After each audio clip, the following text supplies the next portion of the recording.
क्या आपने कभी सोचा है कि सरकारें कैसे काम करती हैं? कौन से कारक राजनीतिक शासन को प्रभावित करते हैं? आज के इस वीडियो में हम राजनीतिक शासन, पॉलिटिकल गवर्नेंस को पूरी तरह समझेंगे, इसकी शुरुआत से लेकर इसके संभावित अंत तक। भाग 1, राजनीतिक शासन की परिभाषा और महत्व। राजनीतिक शासन क्या है? शासन, गवर्नेंस का अर्थ होता है निर्णय लेने और उन्हें लागू करने की प्रक्रिया। राजनीतिक शासन वह प्रणाली है जिसके तहत सरकारें और प्रशासनिक संस्थाएं काम करती है। महत्व, समाज में स्थिरता और विकास बनाए रखने के लिए यह जरूरी है। नागरिकों के अधिकारों और कर्तव्यों को सुनिश्चित करता है। भाग 2, राजनीतिक शासन के प्रकार। लोकतांत्रिक शासन, डेमोक्रेटिक गवर्नेंस, जनता की भागीदारी, चुनावों के माध्यम से प्रतिनिधित्व। उदाहरण, भारत, अमेरिका, यूके। अधिनायकवादी शासन, अथॉरिटेरियन गवर्नेंस, सत्ता एक व्यक्ति या समूह के हाथ में होती है। उदाहरण, उत्तर कोरिया, चीन। राजशाही, मोनार्की, शासन राजा या रानी के अधीन होता है। उदाहरण, सऊदी अरब, ब्रिटेन। संवैधानिक राजशाही। भाग 3, राजनीतिक शासन की शुरुआत और विकास। प्राचीन काल, जनजातीय शासन, राजार्जवाड़ों की सत्ता। मध्यकाल, सामंतवाद और धार्मिक शासन का प्रभाव। आधुनिक काल, लोकतांत्रिक व्यवस्थाओं का विकास, संवैधानिक शासन। भाग 4, राजनीतिक शासन का अंत कैसे हो सकता है? राजनीतिक शासन के असफल होने के कारण। भ्रष्टाचार और कुप्रबंधन, नागरिक असंतोष और विरोध प्रदर्शन, तानाशाही और सत्ता का दुरुपयोग। क्रांतियां और युद्ध। राजनीतिक शासन, पॉलिटिकल गवर्नेंस। राजनीतिक शासन का अर्थ है एक निश्चित राज्य या समाज में शासन करने वाली सत्ता की संरचना, प्रक्रियाएं और तंत्र। यह वो तरीका है जिसके द्वारा एक देश या राज्य अपने नागरिकों पर शासन करता है, उनकी भलाई सुनिश्चित करता है और उनका प्रतिनिधित्व करता है। राजनीतिक शासन का उद्देश्य समाज में शांति, सुरक्षा और विकास सुनिश्चित करना होता है, और ये लोकतंत्र, तानाशाही, राजतंत्र, समाजवाद जैसे विभिन्न रूपों में हो सकता है। राजनीतिक शासन के विभिन्न पहलू होते हैं, जिनमें से सबसे महत्वपूर्ण है शासन का प्रकार, शासन प्रणाली और प्रशासनिक तंत्र। राजनीतिक शासन के प्रमुख प्रकार। 1, लोकतंत्र, डेमोक्रेसी। और लोकतंत्र वो शासन प्रणाली है जिसमें सत्ता का अंतिम अधिकार जनता के पास होता है। इसमें चुनावों के माध्यम से नागरिक अपने नेताओं का चयन करते हैं और उनके अधिकारों और स्वतंत्रताओं का संरक्षण सुनिश्चित किया जाता है। लोकतंत्र में लोकतंत्र का शासन और लोकतंत्र का नागरिक की अवधारणा महत्वपूर्ण होती है। भारत में लोकतंत्र। भारतीय लोकतंत्र एक संवैधानिक लोकतंत्र है जिसमें एक संघीय और संसदीय प्रणाली अपनाई गई है। भारतीय संविधान के तहत नागरिकों को चुनावों में भाग लेने, अपने विचार व्यक्त करने और सरकार को नियंत्रित करने के अधिकार दिए गए हैं। 2, तानाशाही, डिक्टेटरशिप। तानाशाही शासन प्रणाली में सत्ता एक व्यक्ति या छोटे समूह के पास होती है। इस प्रकार के शासन में आमतौर पर राजनीतिक स्वतंत्रता और नागरिक अधिकारों का उल्लंघन होता है। तानाशाह स्वयं को सर्वोच्च सत्ता मानता है और उसकी इच्छाएं कानून बन जाती है। नागरिकों के पास विरोध करने या शासन के खिलाफ किसी प्रकार की आवाज उठाने का अधिकार नहीं होता। 3, राजतंत्र, मोनार्की। राजतंत्र एक ऐसी शासन प्रणाली है जिसमें राज्य की सत्ता एक व्यक्ति, राजा या रानी के पास होती है। यह शासन वंशानुगत होता है, यानी सत्ता की आधिकारिकता राजा या रानी के परिवार के द्वारा पीढ़ी दर पीढ़ी संचारित होती है। राजतंत्र को 2 प्रमुख प्रकारों में बांटा जा सकता है। संवैधानिक राजतंत्र, जहां राजा का पद केवल प्रतीकात्मक होता है और सरकार का संचालन संसद द्वारा किया जाता है। और पूर्ण राजतंत्र, जहां राजा या रानी के पास शासन की पूरी शक्ति होती है। 4, साम्यवाद, कम्युनिज्म। उस साम्यवाद में शासन का उद्देश्य संपत्ति और संसाधनों का समान वितरण करना होता है। इसमें राज्य को सभी आर्थिक संसाधनों पर नियंत्रण होता है और व्यक्तिगत संपत्ति की अवधारणा समाप्त कर दी जाती है। साम्यवाद का आदर्श सबके लिए समानता होता है और इसमें आमतौर पर एक पार्टी या नेता की सत्ता होती है और राज्य की आर्थिक नीति और सामाजिक व्यवस्था पर गहरी पकड़ होती है। 5. संसदीय शासन प्रणाली। ओ में संसद के सदस्य सरकार को बनाते हैं और विधायिका के प्रति उत्तरदायी होते हैं। इसमें सरकार और राष्ट्रपति या प्रधानमंत्री दोनों की भूमिका होती है। संसद में चुने गए प्रतिनिधि सरकार के कार्यों और नीतियों पर नियंत्रण रखते हैं। और भारत में संसदीय प्रणाली। भारत में प्रधानमंत्री, मंत्रिमंडल और संसद के माध्यम से शासन होता है। प्रधानमंत्री और मंत्रिमंडल संसद के सदस्य होते हैं और उन्हें संसद के सामने अपनी नीतियों और कार्यों का जवाबदेह होना पड़ता है। 6. राष्ट्रपति शासन प्रणाली, प्रेसिडेंशियल सिस्टम। और राष्ट्रपति शासन प्रणाली में राष्ट्रपति पूरी तरह से कार्यकारी शक्ति का मालिक होता है और प्रशासन का प्रमुख होता है। इसमें राष्ट्रपति संसद से स्वतंत्र रूप से कार्य करता है। राष्ट्रपति को आमतौर पर सीधे चुनाव के माध्यम से चुना जाता है और वो अपनी शक्ति का प्रयोग बिना किसी मध्यस्थ के करता है। अमेरिका में राष्ट्रपति प्रणाली। अमेरिका में राष्ट्रपति प्रणाली है जहां राष्ट्रपति को सीधे जनता द्वारा चुना जाता है और वो प्रशासन के प्रमुख होते हैं। राजनीतिक शासन की विशेषताएं। 1. शक्ति का स्रोत। राजनीतिक शासन का मुख्य उद्देश्य शक्ति का सही और न्यायपूर्ण तरीके से उपयोग करना होता है। शक्ति का स्रोत अलग अलग शासन प्रणालियों में भिन्न होता है। उदाहरण के लिए, लोकतंत्र में शक्ति का स्रोत जनता होती है, जबकि तानाशाही में शक्ति एक व्यक्ति या एक समूह के हाथों में होती है। 2. न्याय और कानून का पालन। किसी भी राजनीतिक शासन में कानून और न्याय का पालन अत्यंत महत्वपूर्ण होता है। न्यायपालिका स्वतंत्र होती है और यह सुनिश्चित करती है कि कानून का पालन सभी नागरिकों के लिए समान रूप से किया जाए। 3. संविधान और विधायिका। राजनीतिक शासन के संचालन में संविधान का एक महत्वपूर्ण स्थान होता है। संविधान एक लिखित दस्तावेज होता है जो सरकार की संरचना, नागरिकों के अधिकारों और शासन की प्रक्रिया को निर्धारित करता है। विधायिका संसदीय प्रक्रिया के माध्यम से विभिन्न कानून बनाए जाते हैं जिन्हें कार्यान्वित किया जाता है। 4. स्वतंत्रता और अधिकार। किसी भी शासन प्रणाली में नागरिकों के अधिकारों का संरक्षण जरूरी होता है। लोकतांत्रिक शासन में विशेष रूप से नागरिकों को उनके मौलिक अधिकारों का संरक्षण दिया जाता है, जैसे स्वतंत्रता, समानता और अभिव्यक्ति की स्वतंत्रता। 5. उत्तरदायित्व और पारदर्शिता। राजनीतिक शासन को पारदर्शी और जिम्मेदार होना चाहिए। इसका मतलब है कि सरकार को अपनी नीतियों और कार्यों के लिए जवाबदेह होना चाहिए और नागरिकों को शासन की प्रक्रिया और फैसलों के बारे में जानकारी मिलनी चाहिए।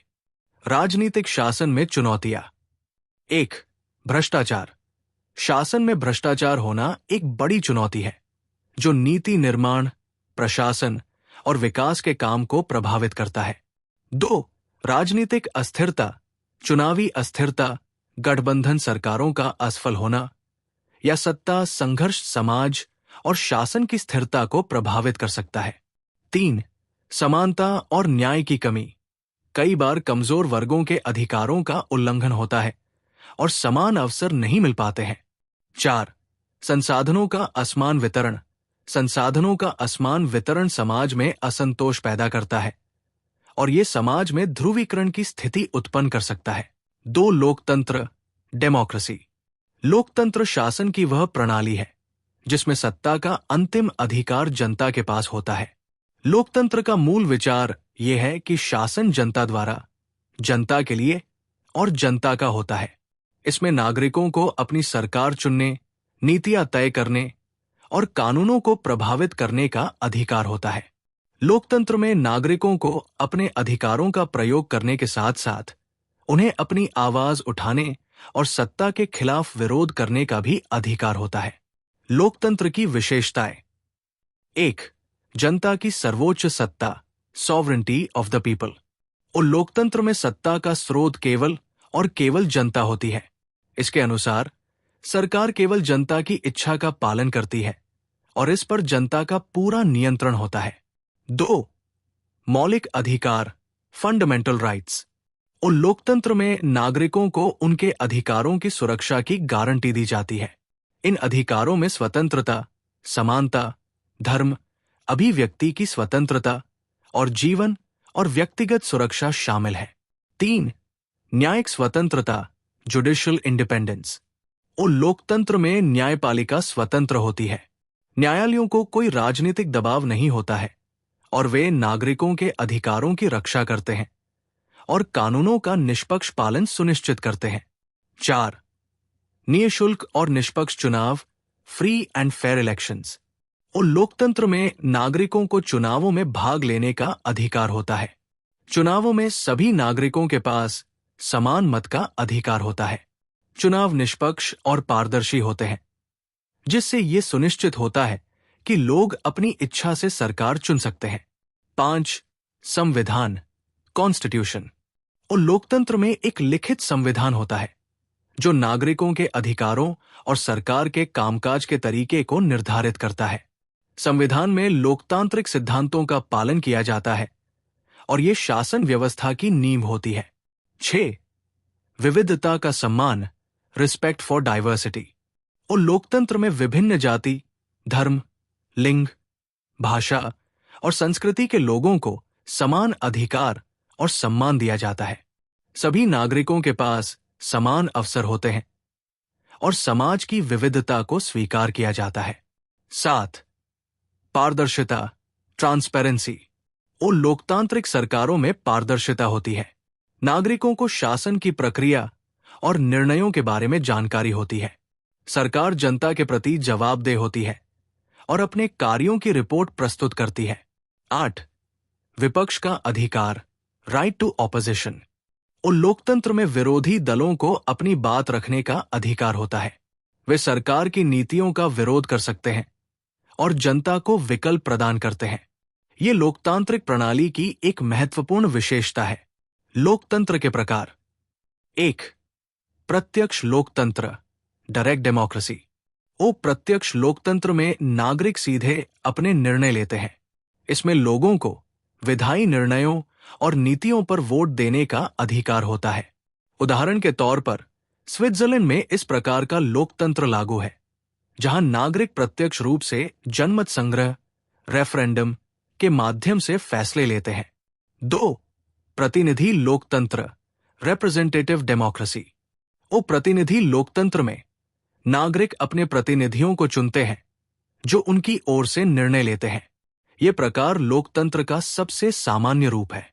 भारत, अमेरिका, ब्रिटेन और अधिकांश देशों में यह प्रणाली लागू है, जिसमें नागरिक अपने वोट के द्वारा संसद और अन्य सरकारी निकायों के लिए प्रतिनिधि चुनते हैं। लोकतंत्र के लाभ। 1.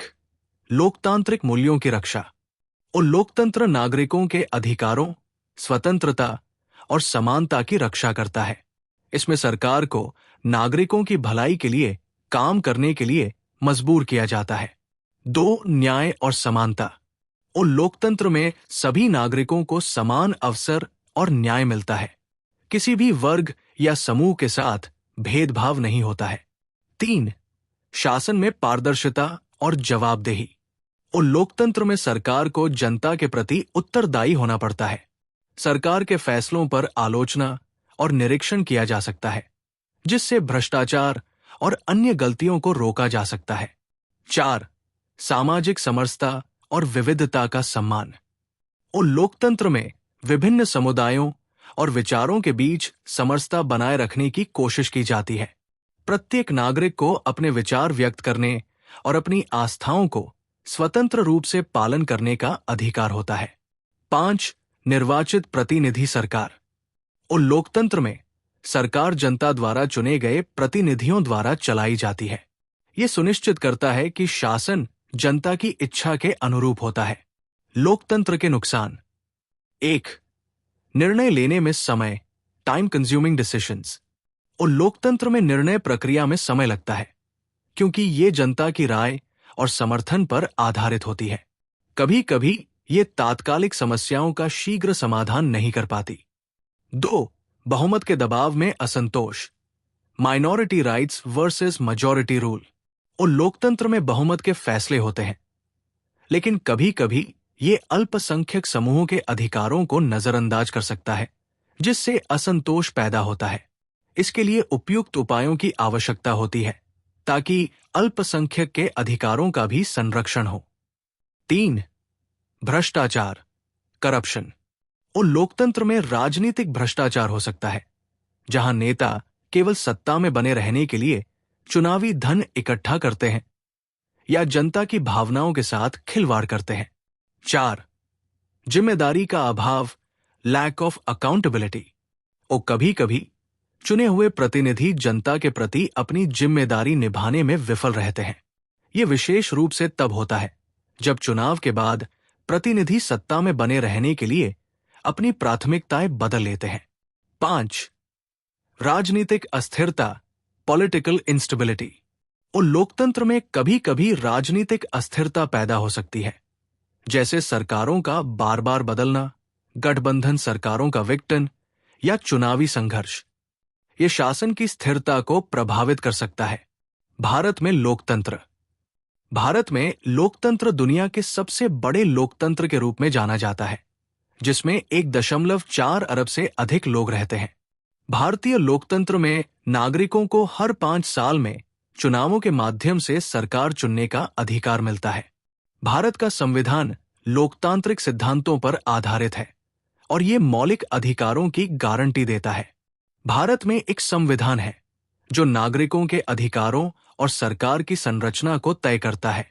भारत की सरकार संसदीय प्रणाली पर आधारित है, जिसमें राष्ट्रपति, प्रधानमंत्री और संसद के सदस्यों के माध्यम से शासन किया जाता है। निष्कर्ष: लोकतंत्र एक ऐसी प्रणाली है जिसमें नागरिकों को अपनी सरकार चुनने, अपने अधिकारों का उपयोग करने और सरकार पर निगरानी रखने का अधिकार होता है।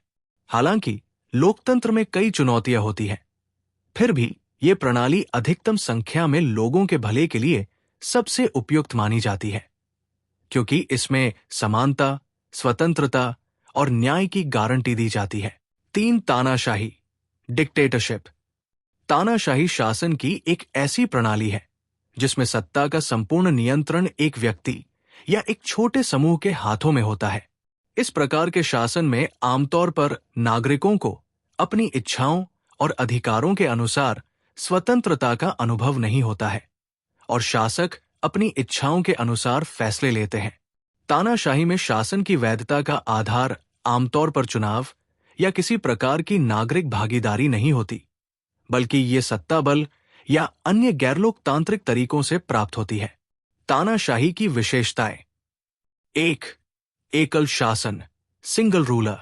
और तानाशाही में सत्ता एक व्यक्ति, तानाशाह, के हाथों में होती है।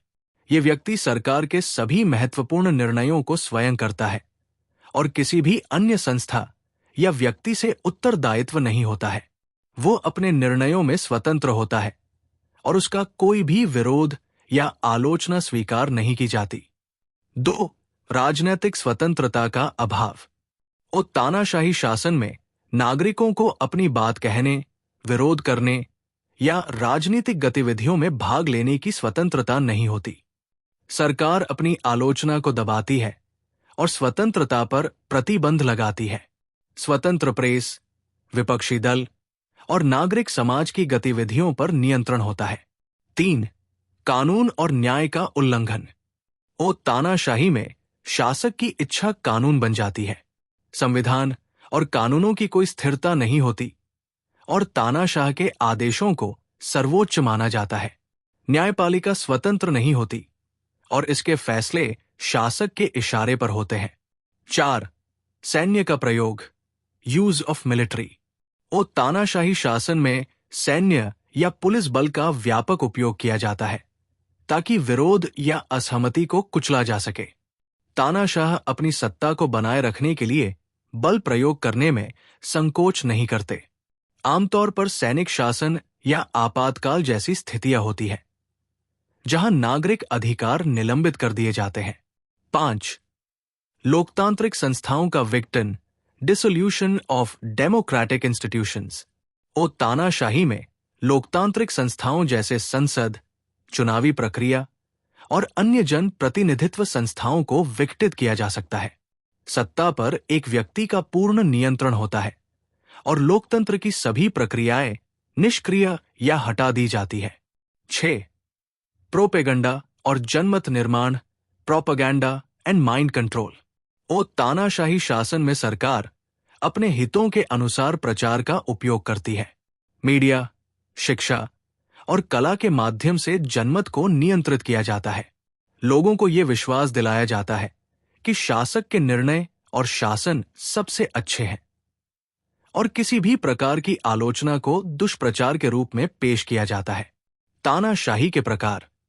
1. सैन्य तानाशाही, मिलिट्री डिक्टेटरशिप। सैन्य तानाशाही में सत्ता सेना के हाथों में होती है।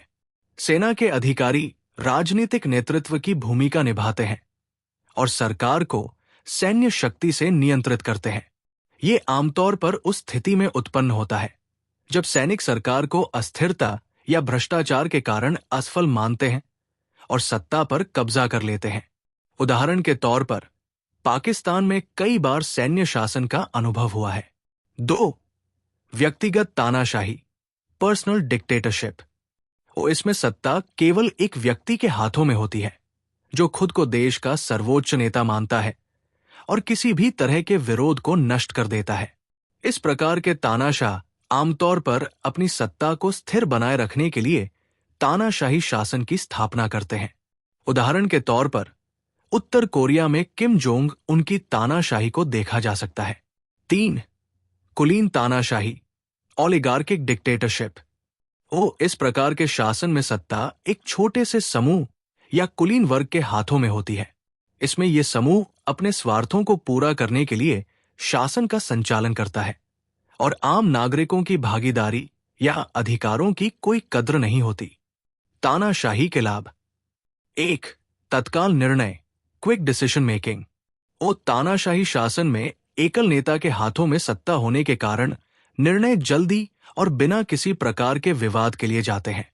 यदि तानाशाह सक्षम है तो ये त्वरित निर्णयों की प्रक्रिया को गति दे सकता है।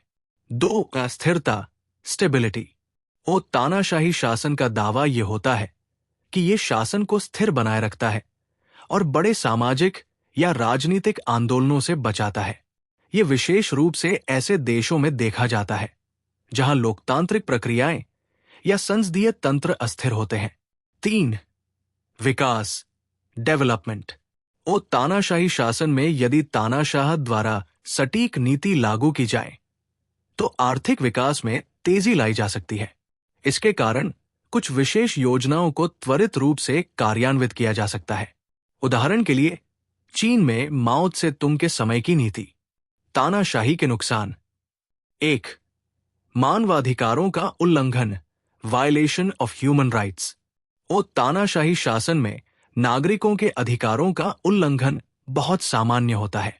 व्यक्तिगत स्वतंत्रता, अभिव्यक्ति की स्वतंत्रता और राजनीतिक गतिविधियों की स्वतंत्रता पर कठोर प्रतिबंध होते हैं। 2.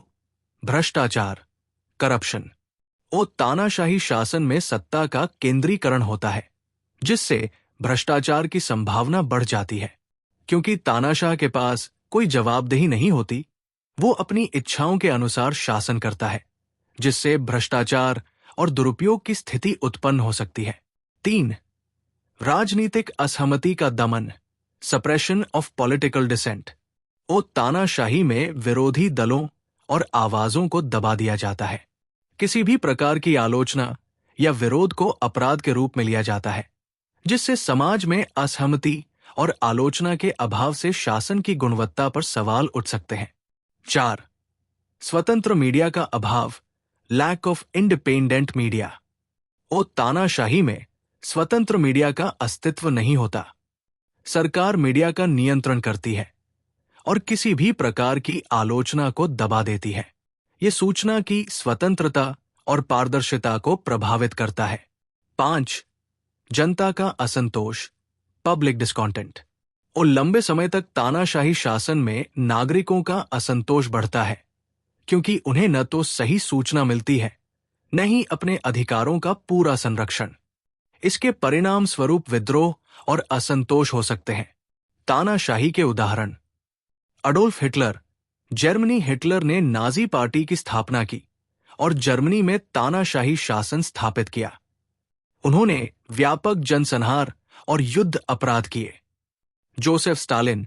सोवियत यूनियन स्टालिन ने सोवियत संघ में तानाशाही शासन चलाया, जिसमें लाखों लोग राजनीतिक दमन, युद्ध और अकाल के कारण मारे गए। Fidel Castro. क्यूबा। कास्त्रो ने क्यूबा में एक साम्यवादी तानाशाही स्थापित की, जिसमें उन्होंने राज्य की पूरी शक्ति अपने हाथों में रखी। निष्कर्ष: तानाशाही शासन वह प्रणाली है जिसमें नागरिकों की स्वतंत्रता, अधिकार और विरोध की स्वतंत्रता को दबा दिया जाता है। यह शासन एकल व्यक्ति या समूह के नियंत्रण में होता है, जो अपने स्वार्थों के लिए देश का शासन करते हैं, जबकि तानाशाही के कुछ तात्कालिक फायदे हो सकते हैं, लेकिन इसके दीर्घकालिक नुकसान, जैसे मानवाधिकारों का उल्लंघन, राजनीतिक असहमति का दमन और भ्रष्टाचार, बहुत अधिक होते हैं। 4. राजतंत्र, मोनार्की। राजतंत्र एक ऐसी शासन व्यवस्था है जिसमें सत्ता एक व्यक्ति यानी राजा या रानी के हाथों में केंद्रित होती है। ये शासन पद्धति पीढ़ी दर पीढ़ी परिवार में स्थानांतरित होती है और ये व्यक्ति या परिवार पूरे राज्य का शासक होता है। राजतंत्र का इतिहास प्राचीन काल से लेकर आधुनिक काल तक बहुत व्यापक और विविध है। राजतंत्र में शक्ति का हस्तांतरण पारिवारिक उत्तराधिकार के माध्यम से होता है और ये शासन का एक पारंपरिक रूप है, जिसमें एक ही परिवार, विशेष रूप से शाही परिवार, शासन करता है। राजतंत्र की विशेषताएं: 1. एकल शासक, सिंगल रूलर। और राजतंत्र में एक व्यक्ति, राजा या रानी, पूरी सत्ता का मालिक होता है। ये व्यक्ति राज्य की सभी नीतियां और निर्णय लेने का अधिकार रखता है। कभी कभी ये व्यक्ति मंत्रियों और सलाहकारों से सलाह लेकर निर्णय लेता है, लेकिन अंतिम निर्णय का अधिकार उसे होता है। 2. उत्तराधिकार, सक्सेशन। और राजतंत्र में शक्ति का हस्तांतरण वंशानुगत, हेरेडिटरी होता है, यानी राजा या रानी की जगह उनके पुत्र, पुत्री या अन्य परिवार के सदस्य सत्ता का नियंत्रण प्राप्त करते हैं। ये परिवार या रक्त संबंध के आधार पर होता है और इसे वंशानुक्रम, डायनेस्टी कहा जाता है। 3. राजा की सर्वोच्चता, सुप्रीमेसी ऑफ द किंग। और राजतंत्र में राजा को सर्वोच्च शासक माना जाता है। पुराने राजतंत्रों में राजा को देवता या भगवान का प्रतिनिधि भी माना जाता था। उसे अपने निर्णय लेने का पूरा अधिकार होता है और उसका शासन बिना किसी आलोचना या चुनौती के चलता है। 4. न्याय और कानून, लॉ एंड जस्टिस। और राजा ही कानून का स्रोत होता है और उसकी इच्छाओं को ही कानून के रूप में लागू किया जाता है। किसी अन्य संस्था या व्यक्ति के पास ये अधिकार नहीं होता कि वह राजा के निर्णयों को चुनौती दे सके। राजा खुद को न्याय का स्रोत मानता है और उसके फैसले अंतिम होते हैं। 5. राजकीय प्रतीक और अधिकार, रॉयल सिंबल्स एंड राइट्स। और राजतंत्र में राजा के पास कई विशेष प्रतीक और अधिकार होते हैं, जैसे सिंहासन, राजमहल और राज्य की संपत्ति का नियंत्रण। इसके अतिरिक्त राजा के पास युद्ध की घोषणा, कर लगाने, विदेशी नीतियां तय करने और युद्ध या शांति समझौते करने का अधिकार भी होता है। राजतंत्र के प्रकार: 1. संसदीय राजतंत्र, कॉन्स्टिट्यूशनल मोनार्की। उस संसदीय राजतंत्र में राजा या रानी एक प्रतीकात्मक, सिंबॉलिक शासक होते हैं और वास्तविक सत्ता संसद या प्रधानमंत्री के हाथों में होती है। ये आधुनिक लोकतांत्रिक देशों में देखा जाता है, जैसे कि ब्रिटेन, जापान और स्वीडन। इन देशों में राजा या रानी का पद अधिकतर सांस्कृतिक और पारंपरिक महत्व रखता है और वे सरकार के संचालन में सीधे तौर पर भाग नहीं लेते। 2. पूर्ण राजतंत्र, एब्सोल्यूट मोनार्की। पूर्ण राजतंत्र में राजा के पास असीमित और निरंकुश सत्ता होती है। वो किसी भी निर्णय को स्वयं लेता है और उसके निर्णयों को चुनौती नहीं दी जा सकती। इस प्रकार के राजतंत्र में संसद या अन्य कोई लोकतांत्रिक संस्था नहीं होती और राजा अपनी इच्छाओं के अनुसार शासन करता है। उदाहरण के तौर पर सऊदी अरब में अभी भी पूर्ण राजतंत्र की प्रणाली लागू है, जहां राजा को विशाल अधिकार प्राप्त होते हैं। 3. संवैधानिक राजतंत्र, हेरेडिटरी मोनार्की।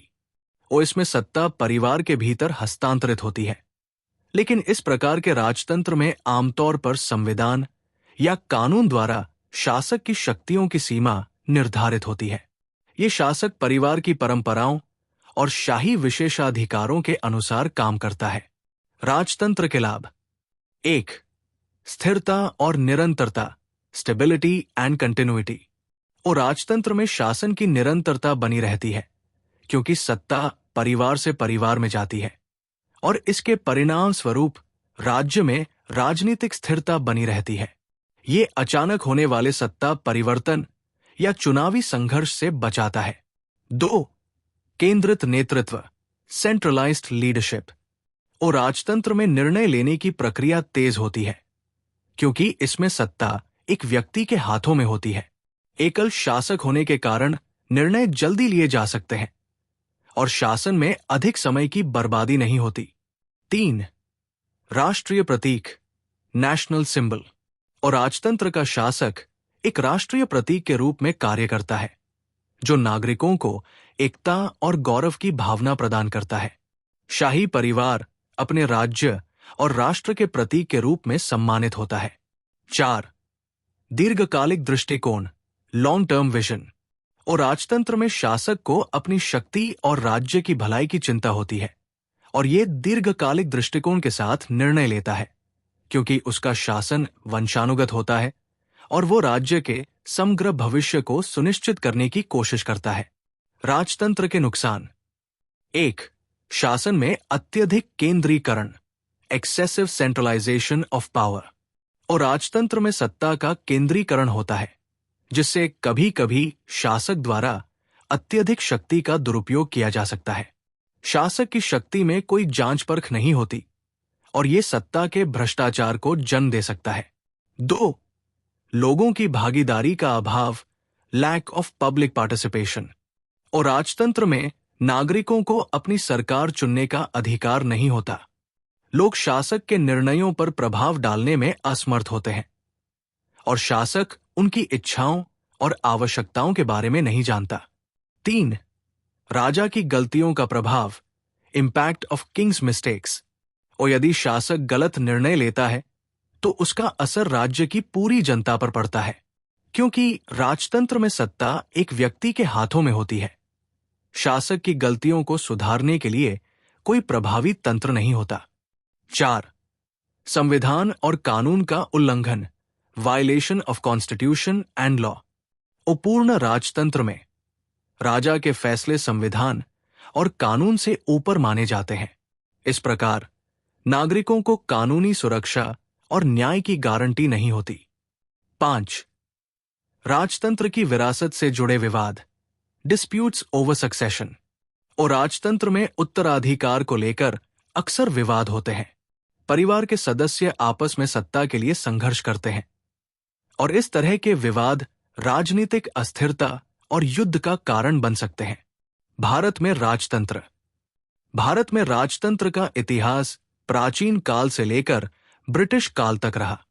प्राचीन भारत में विभिन्न क्षेत्रीय राज्यों और साम्राज्यों के राजा हुआ करते थे। मुगल साम्राज्य, मराठा साम्राज्य, राजपूत राजतंत्र और अन्य छोटे बड़े राज्य भारतीय राजतंत्र के उदाहरण हैं। भारत में स्वतंत्रता प्राप्ति के बाद राजतंत्र को समाप्त कर दिया गया और भारत को एक गणराज्य के रूप में स्थापित किया गया। निष्कर्ष: राजतंत्र शासन का एक प्राचीन और परंपरागत रूप है, जिसमें सत्ता एक व्यक्ति या परिवार के हाथों में केंद्रित होती है।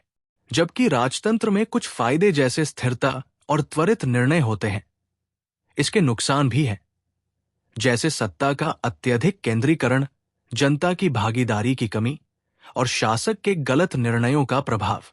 आधुनिक समय में अधिकांश देशों में लोकतांत्रिक शासन प्रणाली अपनाई गई है, लेकिन राजतंत्र के कुछ रूप आज भी विश्व के कुछ देशों में अस्तित्व में हैं, जैसे ब्रिटेन, सऊदी अरब और जापान में।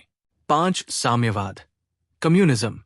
साम्यवाद एक राजनीतिक और आर्थिक विचारधारा है जो समाज में समानता और संसाधनों के साझा वितरण की स्थापना पर जोर देती है। साम्यवाद का उद्देश्य वर्ग भेद को समाप्त करना और एक ऐसे समाज की स्थापना करना है जिसमें हर व्यक्ति को उसके आवश्यकता अनुसार वस्तुएं और सेवाएं मिले और उत्पादन के सभी संसाधनों का मालिकाना हक राज्य या समाज के पास हो, न कि किसी एक व्यक्ति या पूंजीपति वर्ग के पास। साम्यवाद की स्थापना का विचार मार्क्स और एंगेल्स द्वारा प्रस्तुत किया गया था और ये विचार विशेष रूप से कर्मचारी वर्ग के अधिकारों की रक्षा करने के लिए है। साम्यवाद का सिद्धांत समाजवाद से संबंधित है, लेकिन इसे एक कदम आगे बढ़ाते हुए इसमें निजी संपत्ति का उन्मूलन और एक वर्गहीन समाज की अवधारणा है। साम्यवाद के अनुसार एक बार समाज में उत्पादन के साधनों जैसे कारखाने, भूमि, खनिज संसाधन का राज्य या समाज के नियंत्रण में होना सुनिश्चित हो जाए तो समाज में कोई भी वर्ग नहीं होगा और हर किसी को समान अवसर मिलेंगे। साम्यवाद की प्रमुख विशेषताएं। 1. संपत्ति का सामूहिक स्वामित्व। उस साम्यवाद के सिद्धांत में निजी संपत्ति का कोई स्थान नहीं होता। उत्पादन के सभी संसाधन, भूमि, कारखाने, मशीनें, खनिज आदि सामूहिक रूप से समाज के पास होते हैं और इनका उपयोग सभी की भलाई के लिए किया जाता है। कोई भी व्यक्ति व्यक्तिगत रूप से किसी संसाधन का मालिक नहीं होता। 2. वर्गहीन समाज। उस साम्यवाद का मुख्य उद्देश्य एक ऐसे समाज की स्थापना करना है जहां कोई आर्थिक या सामाजिक वर्ग विभाजन न हो। इसमें उच्च वर्ग, निम्न वर्ग या मध्य वर्ग जैसे किसी भी प्रकार की सामाजिक असमानता का उन्मूलन किया जाता है। सभी लोग समान अधिकारों और अवसरों के साथ समाज में रहते हैं। 3. केंद्रीय योजना, सेंट्रल प्लानिंग। उस साम्यवादी समाज में उत्पादन और वितरण की योजना सरकार या राज्य के द्वारा बनाई जाती है। ये योजना समाज की आवश्यकताओं के आधार पर बनाई जाती है और इसमें बाजार की स्वच्छंद ताकतों का कोई स्थान नहीं होता। राज्य द्वारा नियंत्रित ये प्रणाली वस्तुओं और सेवाओं का उत्पादन, वितरण और उपभोग तय करती है। 4. श्रम के आधार पर वितरण, from each according to his ability to each according to his needs. उस साम्यवाद में ये सिद्धांत है कि प्रत्येक व्यक्ति को उसकी आवश्यकता के अनुसार संसाधन मिले और वो अपनी क्षमता के अनुसार काम करे। इसका उद्देश्य ये है कि समाज में किसी भी प्रकार की असमानता नहीं हो और हर व्यक्ति को अपने जीवन यापन के लिए आवश्यक चीजें मिल सके। 5. राज्य का अंत, अ स्टेटलेस सोसाइटी।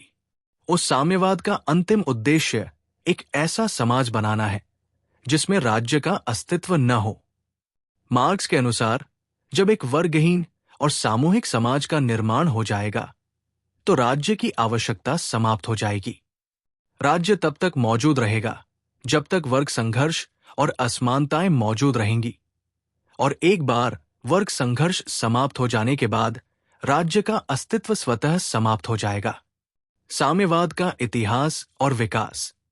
1. कार्ल मार्क्स और फ्रेडरिक एंगेल्स। उस साम्यवाद का विचार मुख्य रूप से कार्ल मार्क्स और फ्रेडरिक एंगेल्स के द्वारा विकसित किया गया था। उनकी प्रसिद्ध कृति द कम्युनिस्ट मैनिफेस्टो 1848 में इस विचारधारा के सिद्धांतों का विस्तृत रूप से वर्णन किया गया था। मार्क्स का मानना था कि समाज में 2 प्रमुख वर्ग होते हैं, एक शोषक वर्ग, पूंजीपति, और एक शोषित वर्ग, कर्मचारी या श्रमिक। उनके अनुसार श्रमिक वर्ग का शोषण पूंजीपतियों द्वारा किया जाता है और एक दिन ये शोषण खत्म होगा जब श्रमिक वर्ग उठ खड़ा होगा और सत्ता को अपने हाथों में लेगा। 2. रूसी क्रांति और सोवियत संघ। 1917 में रूस में हुई रूसी क्रांति के बाद व्लादिमीर लेनिन की अगुवाई में सोवियत संघ में साम्यवाद की स्थापना हुई। ये विश्व में साम्यवाद की सबसे प्रमुख और प्रभावशाली उदाहरण था। सोवियत संघ में कार्ल मार्क्स और लेनिन के सिद्धांतों को लागू करने की कोशिश की गई, जिसमें उत्पादन के साधनों का सामूहिक स्वामित्व, वर्गहीन समाज की स्थापना और राज्य की योजना के द्वारा उत्पादन और वितरण का नियंत्रण शामिल था। 3. चीन और माओ त्से-तुंग। चीन में भी साम्यवाद की स्थापना हुई, जब माओ त्से-तुंग की अगुवाई में चीन की कम्युनिस्ट पार्टी ने 1949 में चीनी क्रांति को सफलतापूर्वक अंजाम दिया और पीपुल्स रिपब्लिक ऑफ चाइना की स्थापना की। माओ ने चीन में साम्यवाद लागू करने के लिए कई सामाजिक और आर्थिक सुधारों की शुरुआत की, जैसे महान लीप फॉरवर्ड और सांस्कृतिक क्रांति। 4. क्यूबा और फिदेल कास्त्रो। क्यूबा में भी साम्यवाद की स्थापना हुई, जब फिदेल कास्त्रो ने 1959 में क्यूबा क्रांति के बाद क्यूबा में साम्यवादी शासन स्थापित किया। कास्त्रो ने क्यूबा में राज्य के नियंत्रण में कृषि और उद्योगों को लिया और पूंजीवाद का उन्मूलन किया। साम्यवाद के लाभ। 1. समानता और सामाजिक न्याय। साम्यवाद का मुख्य उद्देश्य समाज में समानता लाना है। सभी व्यक्तियों को समान अवसर और संसाधन मिलते हैं और इससे सामाजिक असमानता और शोषण को समाप्त करने में मदद मिलती है। 2. शोषण का उन्मूलन। साम्यवाद में शोषण को समाप्त करने की कोशिश की जाती है। इसमें कर्मचारी वर्ग को उनके श्रम का पूरा मूल्य प्राप्त होता है और पूंजीपति वर्ग के द्वारा शोषण नहीं किया जाता। 3. केंद्रीकृत योजना से आर्थिक नियंत्रण। साम्यवाद में केंद्रीय योजना द्वारा पूरे समाज की आर्थिक गतिविधियों को नियंत्रित किया जाता है, जिससे अनुशासन, व्यवस्था और लक्ष्य की स्पष्टता रहती है। 4. सार्वभौमिक स्वास्थ्य और शिक्षा। साम्यवाद में स्वास्थ्य सेवाओं, शिक्षा और अन्य सामाजिक कल्याण सेवाओं को सार्वभौमिक रूप से उपलब्ध कराया जाता है। इसका उद्देश्य हर व्यक्ति को बुनियादी सुविधाएं प्रदान करना है, ताकि किसी को भी अपनी आवश्यकता के लिए संघर्ष न करना पड़े। साम्यवाद के नुकसान। 1. व्यक्तिगत स्वतंत्रता की कमी। साम्यवाद में राज्य के पास सभी आर्थिक संसाधनों का नियंत्रण होता है और व्यक्तिगत संपत्ति का कोई स्थान नहीं होता। इससे व्यक्तियों की व्यक्तिगत स्वतंत्रता और उद्यमिता को दबाया जा सकता है। 2. केंद्रीकृत शक्ति और भ्रष्टाचार। साम्यवाद में सरकार का नियंत्रण बढ़ने से केंद्रीय सत्ता बहुत शक्तिशाली हो जाती है, जिससे भ्रष्टाचार और सत्ता का दुरुपयोग हो सकता है। राज्य की शक्तियां अत्यधिक केंद्रीकृत होती है और आम जनता का इसमें कोई प्रभाव नहीं होता। 3. प्रेरणा की कमी, लैक ऑफ मोटिवेशन। साम्यवाद में श्रमिकों को उनके कार्यों के लिए अधिकतम लाभ नहीं मिलता, क्योंकि उत्पादन के साधन समाज के हाथ में होते हैं। इसके परिणाम स्वरूप व्यक्ति को अपनी मेहनत का पूरा फल नहीं मिलता और ये प्रेरणा की कमी पैदा कर सकता है। 4. आर्थिक असफलताएं। केंद्रीय योजना के तहत उत्पादन की योजना बनाना कभी कभी असफल हो सकता है। ये विशेष रूप से उन देशों में देखा गया है जहां साम्यवाद को लागू करने में अत्यधिक योजनाबद्ध दृष्टिकोण अपनाया गया था, जैसे कि सोवियत संघ और चीन में। यहां पर उत्पादकता में कमी और संसाधनों की अनुपयुक्त योजना देखी गई। निष्कर्ष। साम्यवाद एक विचारधारा है जिसका उद्देश्य समाज में समानता, सामाजिक न्याय और शोषण के उन्मूलन के माध्यम से एक आदर्श समाज की स्थापना करना है। जबकि इसके सिद्धांतों में कुछ फायदे हैं, जैसे समानता और शोषण का उन्मूलन, इसके वास्तविक जीवन में लागू होने पर कई चुनौतियां भी आती हैं, जैसे व्यक्तिगत स्वतंत्रता की कमी, केंद्रीकृत शक्ति और आर्थिक असफलताएं। साम्यवाद का प्रभाव दुनिया के विभिन्न देशों में भिन्न भिन्न तरीकों से देखा गया है और ये आज भी कुछ देशों में लागू किया जा रहा है। 6. संसदीय शासन प्रणाली, पार्लियामेंट्री सिस्टम। संसदीय शासन प्रणाली एक प्रकार की लोकतांत्रिक शासन प्रणाली है, जिसमें कार्यपालिका, एग्जीक्यूटिव और विधायिका, लेजिस्लेचर आपस में जुड़ी होती है। इसमें सरकार का गठन संसद, पार्लियामेंट द्वारा चुने गए प्रतिनिधियों से होता है।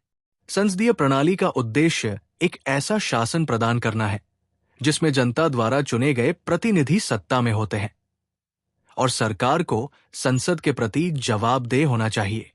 इस प्रणाली में प्रधानमंत्री और मंत्रिपरिषद के नेतृत्व में सरकार काम करती है, जो संसद के साथ मिलकर काम करती है। संसदीय शासन प्रणाली की प्रमुख विशेषताएं। 1. कार्यपालिका और विधायिका का मिलाजुला संबंध। उस संसदीय प्रणाली में कार्यपालिका, सरकार और विधायिका, संसद, एक दूसरे से संबंधित होती है। प्रधानमंत्री और उनके मंत्रिमंडल के सदस्य संसद के सदस्य होते हैं और इनका चयन संसद द्वारा किया जाता है। इसका मतलब है कि कार्यपालिका को संसद के समर्थन की आवश्यकता होती है और यदि संसद ने विश्वास मत, वोट ऑफ कॉन्फिडेंस, खो दिया तो सरकार गिर सकती है। 2. प्रधानमंत्री का नेतृत्व, लीडरशिप ऑफ प्राइम मिनिस्टर। उस संसदीय प्रणाली में प्रधानमंत्री का नेतृत्व होता है, जो कार्यपालिका के प्रमुख होते हैं। प्रधानमंत्री संसद के निचले सदन, लोकसभा, के सदस्य होते हैं और संसद में बहुमत पार्टी से चुने जाते हैं। प्रधानमंत्री को मंत्रिमंडल का गठन करने का अधिकार होता है और वो संसद के प्रति जिम्मेदार होते हैं। 3. मंत्रिपरिषद, काउंसिल ऑफ मिनिस्टर्स। वो प्रधानमंत्री और उनके मंत्रिमंडल के सदस्य मिलकर सरकार का संचालन करते हैं। मंत्रिमंडल के सदस्य संसद के सदस्य होते हैं और वे सरकार के विभिन्न मंत्रालयों का संचालन करते हैं। मंत्रिमंडल को संसद के प्रति जवाबदेह होना पड़ता है। मंत्रियों का चयन प्रधानमंत्री द्वारा किया जाता है। 4. विधायिका का नियंत्रण, लेजिस्लेटिव कंट्रोल। उस संसदीय प्रणाली में विधायिका, संसद, सरकार पर नियंत्रण रखती है। यदि संसद सरकार के प्रति विश्वास मत, वोट ऑफ कॉन्फिडेंस, खो देती है तो सरकार को गिरा दिया जाता है।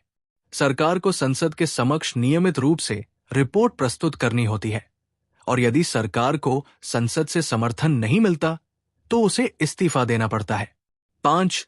2 सदन प्रणाली, बाइकैमरल लेजिस्लेचर।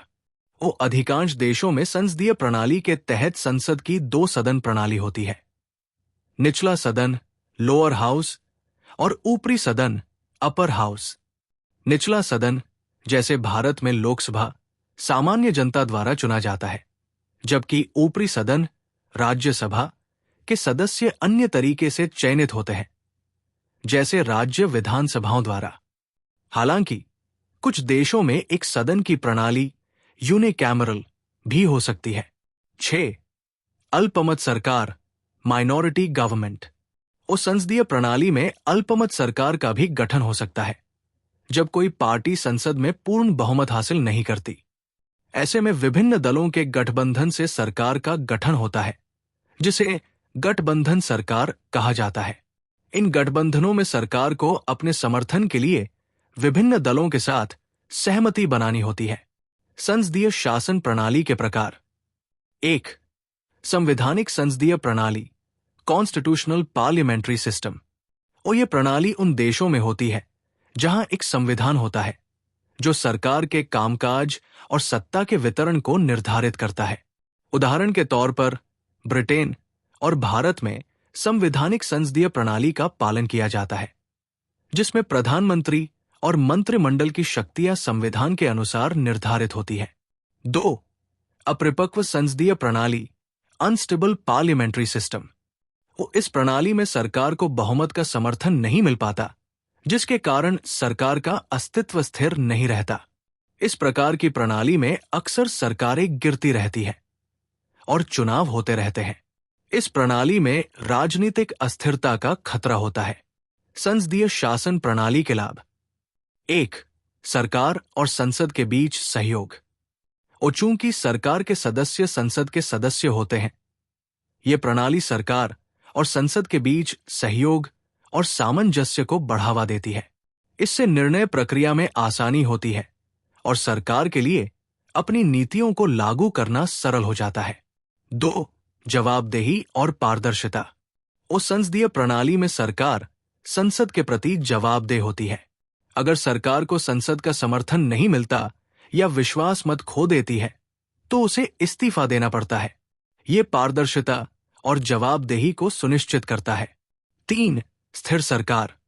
उस संसदीय प्रणाली में यदि बहुमत पार्टी या गठबंधन सत्ता में है तो ये सरकार स्थिर रहती है।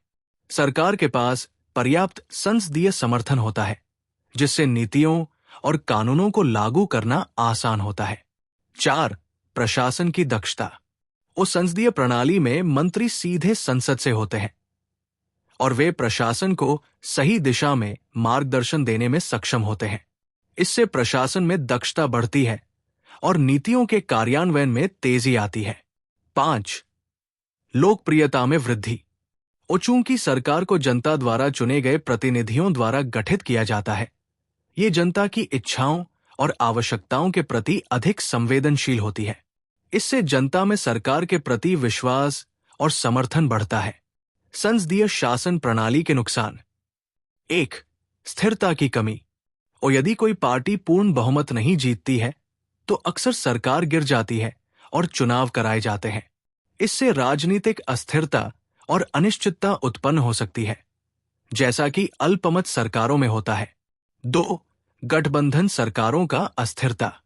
गठबंधन सरकारें अक्सर अस्थिर होती हैं क्योंकि इसमें विभिन्न दलों के विचार अलग हो सकते हैं।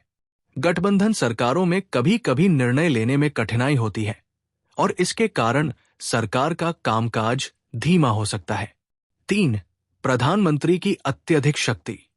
उस संसदीय प्रणाली में प्रधानमंत्री के पास अत्यधिक शक्ति होती है क्योंकि वो सरकार का प्रमुख होता है। अगर प्रधानमंत्री को अपने मंत्रिमंडल का विश्वास होता है तो वो बिना किसी गंभीर चुनौती के शासन कर सकता है, जिससे केंद्रीयकरण हो सकता है। 4. नेताओं की स्थिरता की कमी। कभी-कभी संसदीय प्रणाली में नेताओं के बीच निरंतर परिवर्तन होते रहते हैं जो शासन के स्थायित्व को प्रभावित कर सकते हैं। यदि प्रधानमंत्री को संसद से समर्थन नहीं मिलता तो उसे पद छोड़ना पड़ता है, जिससे नेतृत्व में बदलाव होता है। 5. कानूनी और नीति निर्णयों की देरी। गठबंधन सरकारों में निर्णय लेने की प्रक्रिया लंबी हो सकती है क्योंकि विभिन्न दलों के बीच समझौता करना पड़ता है। इससे नीतियों और कानूनों के कार्यान्वयन में देरी हो सकती है। भारत में संसदीय शासन प्रणाली। भारत में संसदीय प्रणाली को भारतीय संविधान में लागू किया गया है और ये प्रणाली ब्रिटिश संसद प्रणाली से प्रभावित है। भारत में 1. प्रधानमंत्री और मंत्रिपरिषद। प्रधानमंत्री और मंत्रिपरिषद सरकार का संचालन करते हैं। प्रधानमंत्री संसद के निचले सदन लोकसभा से चुने जाते हैं और उन्हें संसद के प्रति जवाबदेह होना पड़ता है। 2. लोकसभा और राज्यसभा। उस संसद में 2 सदन होते हैं, लोकसभा निचला सदन और राज्यसभा ऊपरी सदन। लोकसभा के सदस्य आम चुनाव के माध्यम से चुने जाते हैं, जबकि राज्यसभा के सदस्य राज्य विधानसभाओं और अन्य संस्थाओं द्वारा चुने जाते हैं। 7. 3. विश्वास मत और अविश्वास प्रस्ताव। प्रधानमंत्री और उनकी सरकार को संसद में बहुमत का समर्थन प्राप्त होना चाहिए। अगर सरकार को विश्वास मत प्राप्त नहीं होता तो उसे इस्तीफा देना पड़ता है। इसी प्रकार अगर सरकार के खिलाफ अविश्वास प्रस्ताव लाया जाता है और वो पारित हो जाता है तो सरकार को गिरा दिया जाता है। निष्कर्ष: संसदीय शासन प्रणाली में सरकार और संसद के बीच मजबूत संबंध होते हैं। ये प्रणाली लोकतांत्रिक मूल्यों और सिद्धांतों को बढ़ावा देती है और सरकार को जवाबदेह बनाती है। हालांकि इसमें कुछ समस्याएं भी हैं, जैसे स्थिरता की कमी और गठबंधन सरकारों की अस्थिरता। फिर भी संसदीय प्रणाली दुनिया के अधिकांश लोकतांत्रिक देशों में अपनाई जाती है और भारत में भी ये प्रभावी रूप से काम करती है। राष्ट्रपति शासन प्रणाली, प्रेसिडेंशियल सिस्टम। राष्ट्रपति शासन प्रणाली एक प्रकार की शासन व्यवस्था है जिसमें कार्यपालिका और विधायिका पूरी तरह से अलग होती है। इस प्रणाली में राष्ट्रपति राज्य का प्रमुख होता है और उसकी शक्ति बहुत अधिक होती है। राष्ट्रपति का चुनाव जनता द्वारा या निर्वाचित प्रतिनिधियों द्वारा किया जाता है और वो सरकार के प्रमुख के रूप में कार्य करता है। राष्ट्रपति शासन प्रणाली में कार्यपालिका, प्रेसिडेंसी और विधायिका, लेजिस्लेचर अलग अलग होते हैं और दोनों के बीच कोई महत्वपूर्ण आपसी निर्भरता नहीं होती। राष्ट्रपति शासन प्रणाली की प्रमुख विशेषताएं। 1. कार्यपालिका और विधायिका का पृथक्करण। और राष्ट्रपति शासन प्रणाली में कार्यपालिका और विधायिका अलग अलग होती है। राष्ट्रपति कार्यपालिका का प्रमुख होता है, जबकि विधायिका संसद की अलग से भूमिका होती है। राष्ट्रपति और संसद के बीच कोई व्यक्तिगत संबंध नहीं होता और दोनों स्वतंत्र रूप से कार्य करते हैं। 2. राष्ट्रपति का चुनाव। और राष्ट्रपति का चुनाव आमतौर पर जनता द्वारा सीधा चुनाव, डायरेक्ट इलेक्शन के द्वारा होता है। कुछ देशों में राष्ट्रपति का चुनाव निर्वाचित प्रतिनिधियों, इलेक्टोरल कॉलेज द्वारा भी किया जा सकता है। राष्ट्रपति को सीधे जनता का समर्थन प्राप्त होता है, जो उसकी वैधता को सुनिश्चित करता है। 3. राष्ट्रपति की शक्ति। और राष्ट्रपति शासन प्रणाली में राष्ट्रपति के पास कार्यपालिका की अधिकांश शक्तियां होती है। वो मंत्रिमंडल का गठन करता है और शासन का संचालन करता है। राष्ट्रपति अपने मंत्रियों को नियुक्त करता है, जो उसकी सलाह पर कार्य करते हैं। इसके अलावा राष्ट्रपति को युद्ध की घोषणा, संधि की स्वीकृति और महत्वपूर्ण निर्णय लेने का अधिकार होता है। 4. संसद की भूमिका। उस संसद का कार्य विधायिका का कार्य है और ये सरकार के कामकाज से स्वतंत्र रूप से काम करती है। संसद कानून बनाती है और राष्ट्रपति के शासन के कार्यों पर निगरानी रखती है। हालांकि राष्ट्रपति का कार्य विधायिका द्वारा पारित किए गए कानूनों को मंजूरी देना होता है, लेकिन राष्ट्रपति को किसी भी समय उसे अस्वीकार करने का अधिकार भी होता है, वीटो पावर। 5. मंत्रिमंडल का गठन। और राष्ट्रपति शासन प्रणाली में राष्ट्रपति अपने मंत्रिमंडल का गठन स्वतंत्र रूप से करता है और मंत्रियों की नियुक्ति राष्ट्रपति द्वारा की जाती है। ये मंत्रिमंडल राष्ट्रपति को सलाह और सहायता प्रदान करता है, लेकिन ये संसद के सदस्यों से भिन्न होता है, जैसा कि संसदीय प्रणाली में होता है। मंत्रियों का कार्य राष्ट्रपति के आदेशों के अनुसार होता है। 6. निरंतरता और स्थिरता। और राष्ट्रपति का कार्यकाल निश्चित होता है, उदाहरण के तौर पर आमतौर पर 4 या 5 साल, और ये किसी भी अस्थिर राजनीतिक परिस्थिति से प्रभावित नहीं होता। ये राष्ट्रपति को स्थिरता और निरंतरता प्रदान करता है, क्योंकि वह केवल चुनाव के द्वारा हटाए जा सकते हैं, न कि संसद के निर्णयों से। राष्ट्रपति शासन प्रणाली के प्रकार। 1. संवैधानिक राष्ट्रपति शासन, कॉन्स्टिट्यूशनल प्रेसिडेंशियल सिस्टम। इस प्रकार की प्रणाली में राष्ट्रपति के पास विस्तृत शक्ति होती है, लेकिन संविधान के अनुसार उसकी शक्तियां सीमित होती है। उदाहरण के तौर पर संयुक्त राज्य America, United states of America में राष्ट्रपति का कार्य संविधान द्वारा निर्धारित किया गया है और राष्ट्रपति का कार्य विधायिका और न्यायपालिका से अलग होता है। 2. आधिकारिक राष्ट्रपति शासन, अथॉरिटेरियन प्रेसिडेंशियल सिस्टम। इस प्रकार की प्रणाली में राष्ट्रपति के पास शक्तियों का अत्यधिक केंद्रीकरण होता है और वो संविधान से अधिक अधिकारों का प्रयोग कर सकता है। इसमें राष्ट्रपति की शक्तियां बहुत अधिक होती हैं और वो जनमत से ऊपर कार्य कर सकता है, जैसा कि कुछ देशों में देखा जाता है। राष्ट्रपति शासन प्रणाली के लाभ। 1. स्पष्ट और मजबूत नेतृत्व। और राष्ट्रपति का चुनाव सीधे जनता द्वारा किया जाता है, जिससे उसे व्यापक जनसमर्थन प्राप्त होता है। राष्ट्रपति को अपने कार्यकाल के दौरान स्वतंत्र रूप से निर्णय लेने की शक्ति होती है और ये एक मजबूत और निर्णायक नेतृत्व सुनिश्चित करता है। 2. कार्यपालिका और विधायिका का स्पष्ट पृथक्करण। और राष्ट्रपति शासन प्रणाली में कार्यपालिका और विधायिका अलग अलग होते हैं, जिससे दोनों के बीच कोई कंफ्यूजन नहीं होता। ये व्यवस्था विधायिका को स्वतंत्र रूप से अपने कार्यों को अंजाम देने की स्वतंत्रता देती है और कार्यपालिका को भी अपने कामकाज में स्वतंत्रता मिलती है। 3. स्थिरता। और राष्ट्रपति का कार्यकाल निश्चित होता है और उसे राजनीतिक परिस्थितियों के आधार पर अस्थिर नहीं किया जा सकता।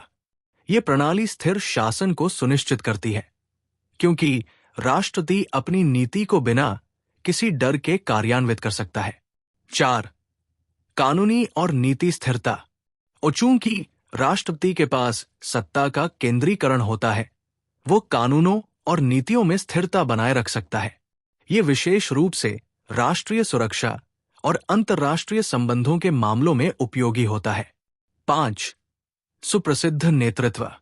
और राष्ट्रपति के पास अपनी नीतियों को लागू करने की स्वतंत्रता होती है और उनका कार्य निश्चित समय पर पूरा किया जाता है।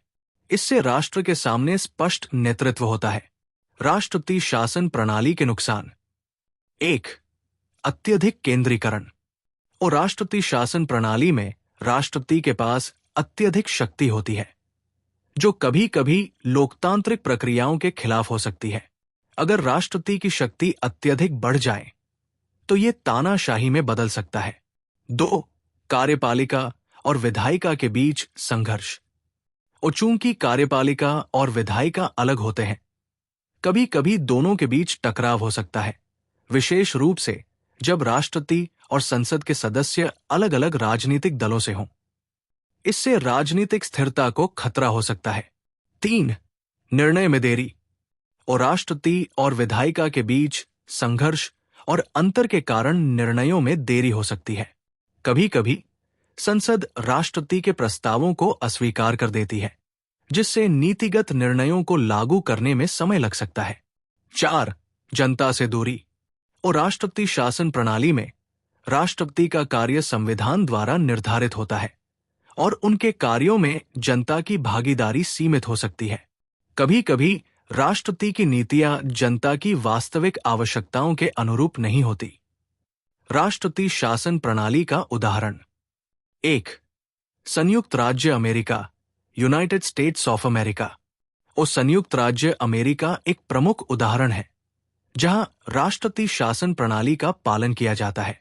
अमेरिका में राष्ट्रपति न केवल सरकार के प्रमुख होते हैं, बल्कि वे सेना के प्रमुख भी होते हैं और विदेश नीति का निर्धारण करने में अहम भूमिका निभाते हैं। अमेरिकी राष्ट्रपति का चुनाव सीधे जनता द्वारा होता है और उनका कार्यकाल 4 वर्ष का होता है। 2. ब्राजील और अर्जेंटीना। और ब्राजील और अर्जेंटीना जैसे दक्षिण अमेरिकी देशों में भी राष्ट्रपति शासन प्रणाली अपनाई गई है। इन देशों में राष्ट्रपति की शक्तियां भी काफी हद तक व्यापक होती हैं और वो सरकार के प्रमुख होते हैं। भारत में राष्ट्रपति शासन प्रणाली। भारत में राष्ट्रपति शासन प्रणाली का उपयोग तब किया जाता है जब राज्य सरकार संविधान के तहत अपनी जिम्मेदारियां निभाने में असमर्थ होती है। इसे प्रेसिडेंट्स रूल भी कहा जाता है। राष्ट्रपति शासन तब लागू किया जाता है जब राज्य में चुनाव नहीं हो सकते या जब राज्य सरकार बहुमत खो देती है और राज्य सरकार नहीं चल पा रही होती है। राष्ट्रपति शासन की प्रक्रिया। 1. राष्ट्रपति संविधान के अनुसार राज्य के मामलों को नियंत्रित करता है। 2. राज्य विधानसभा को भंग किया जाता है। 3. राज्य में केंद्रीय सरकार का नियंत्रण होता है और केंद्र से नियुक्त किए गए अधिकारियों के माध्यम से प्रशासन चलाया जाता है। निष्कर्ष। राष्ट्रपति शासन प्रणाली एक शक्तिशाली और केंद्रीकृत शासन प्रणाली है जो विशेष रूप से स्थिरता और स्पष्ट नेतृत्व प्रदान करती है। हालांकि इसमें अत्यधिक शक्ति के केंद्रीकरण के कारण लोकतांत्रिक प्रक्रियाओं पर खतरा भी उत्पन्न हो सकता है। ये प्रणाली उन देशों में अधिक प्रभावी है जहां कार्यपालिका और विधायिका के बीच स्पष्ट पृथक्करण और संतुलन हो। तो दोस्तों, आज हमने जाना कि राजनीतिक शासन क्या है, इसके प्रकार कौन कौन से हैं, ये कैसे विकसित हुआ और किन कारणों से ये समाप्त हो सकता है। आपके अनुसार भारत में राजनीतिक शासन को और बेहतर बनाने के लिए क्या किया जाना चाहिए? अपने विचार कमेंट में बताएं। अगर आपको यह वीडियो पसंद आया हो तो इसे लाइक करें, शेयर करें और हमारे channel political science by doctor Sandeep Singh को सब्सक्राइब करें। मिलते हैं अगले वीडियो में। धन्यवाद।